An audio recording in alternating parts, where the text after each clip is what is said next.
마음이 드셨다면 구독, 좋아요 꼭 부탁드리겠습니다. 고맙습니다.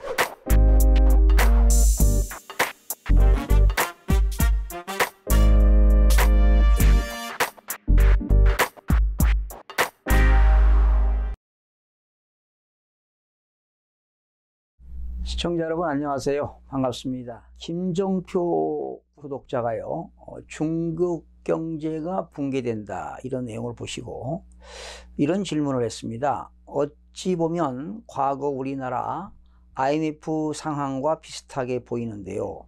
교수님의 견해는 어떠하신지요? 이런 질문을 했습니다. 과거 지금 중국의 경제 위기와 우리나라 IMF 상황과는 좀 다르지 않습니까? 전 그렇게 생각합니다. 우리나라는 1997년 11월에 외환 보유고가 턱없이 부족했던 상황이고요. 그러나 지금 중국은 경제가 어렵지만 외환 보유국은 지금 세계 1위를 달리고 있습니다. 단지 중국은 경기 둔화로 지금 소비가 이루어지지 않는 그런 상황인데요.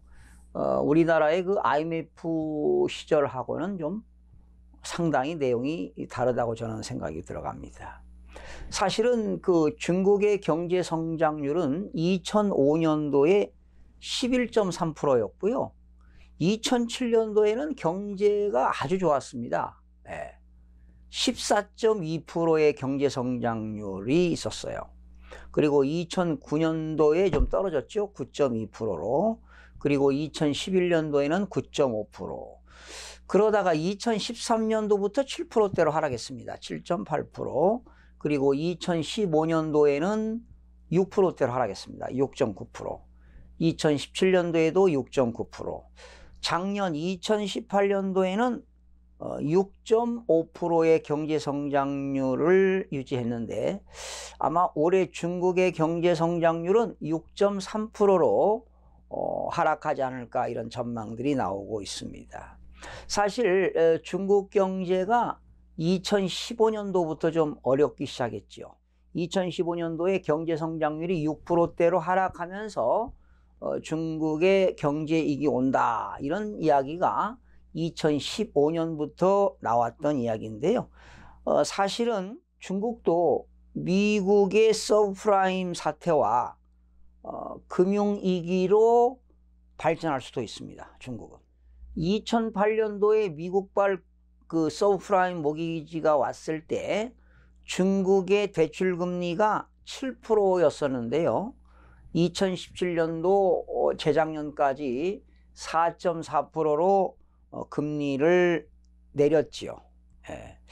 그래서 제 개인적인 생각인데 아마 중국 경제는 올해 2017년도 경기가 하향 국면으로 접어들면서 2020년도부터는 장기 침체로 가지 않을까. 즉 중국은 한국의 IMF와는 달리 일본식으로 장기 저성장으로 가지 않을까 이런 예상을 해봅니다.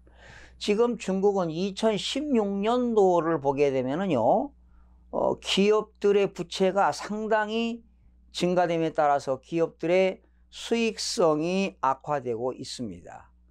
그러다 보니까 중국 전체의 경제 성장률이 저하되는 거 아니겠습니까? 또한 지금 중국은 3대 리스크 요인을 가지고 있습니다. 첫 번째는 부채 문제인데요. 그 부채도 국가부채, 기업부채, 가계부채, 지방부채. 지금 기업부채로 몸살을 앓고 있고 또 중국은 지금 부동산 버블로 상당히 위험수위에 지금 봉착해 있습니다. 그리고 또 부채 중에서도 섀도우 파이낸스, 그림자 금융이 지금 위기 상황에 지금 와 있고요. 지금 중국은 지난 2017년도 말 기준에 GDP 대비가 255.7% 수준에 지금 육박하고 있는데요. 지금 뭐 세계 경기가 지금 장기 침체로 가고 있지 않습니까? 모든 국가들이 선진국으로 진입할수록 경제 성장률이 떨어지는 건 분명한 사실입니다. 지금 일본 같은 경우는 2019년 올해 경제 성장률이 1.1%가 되겠고요. 그러나 내년 2020년도에는 뭐 0.5%로 떨어진다는 전망이 나왔습니다. 프랑스 같은 경우는 지금 올해 경제 성장률이 1.5%, 캐나다 1.9%, 지금 미국은 2019년도에 경제 성장률이 2.5%인데 내년 2020년도에는 뭐 1.8%까지 떨어질 거라는 전망이 나오고 있습니다. 지금 신흥국인 개도국인 인도 같은 경우는 올해 경제 성장률이 7.5%인데요. 내년에는 7.7%로 더 상향 조정해서 인도 같은 경우는 성장률이 상당히 발전되고 있는 것 같습니다. 지금 현실적으로 우리나라는 중국의 수출 물량이 가장 높은 게 철강 아니겠습니까? 철강과 건축자재 그리고 IT 제품인데요. 상당히 수출에 타격이 불가피하지 않을까 이런 예상을 해봅니다. 그러다 보니까 현재 우리나라는 지금 중국의 수출 물량이 27.2%에 해당하는데요. 앞으로 중국 이외의 국가에 대한 시장 개척이 필요하지 않나 이런 생각을 해보는데 지금 중국 경제도 하향 국면을 접어들고 있지만 우리나라도 지금 걱정이 많습니다. 지금 우리나라는 지금 일본이라든가 중국 또 미국의 수출이 지금 떨어지고 있기 때문에 아마 2019년도에는 크나큰 경제가 좀 상당히 어렵지 않을까 이런 전망을 해보는데요. 그렇다고 중국 경제는 결론적으로 말씀드리면 중국 경제는 우리나라가 겪었던 IMF와는 상황이 다르고요.